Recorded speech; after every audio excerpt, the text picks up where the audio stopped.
ওদের পার্টি ওদের মাঠ ওরা কীভাবে কাটবে।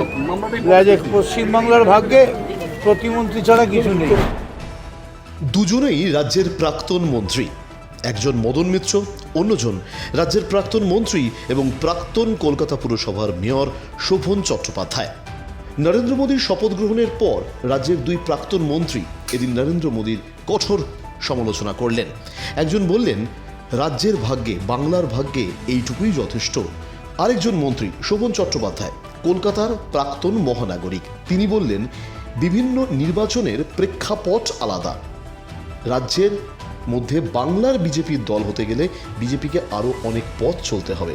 দুই মন্ত্রী কি বলেছেন আসুন আপনাদের একবার শোনাই। ওদের পার্টি ওদের মাঠ ওরা কীভাবে কাটবে। পশ্চিমবাংলার ভাগ্যে প্রতিমন্ত্রী ছাড়া কিছু নেই। এটাই পশ্চিমবাংলার কপাল। কাজ 100 দিনের কাজের টাকাও পায় না, মন্ত্রীও পায় না, তারপরেও বড় বড় কথা বলে। লজ্জা হওয়া উচিত।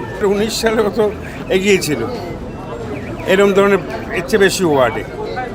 2021-এ কী হয়েছে, পরবর্তী ক্ষেত্রে কলকাতা কর্পোরেশন ইলেকশনে কী হয়েছে।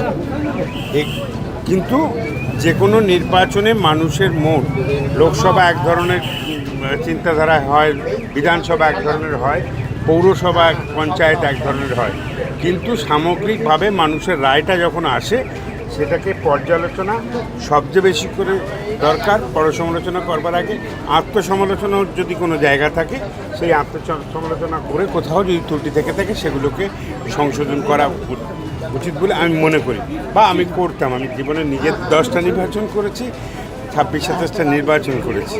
কিভাবে এলাকাকে, কিভাবে মানুষের কাছে গ্রহণযোগ্যতা তৈরি করতে হয় সেটা বিষয়।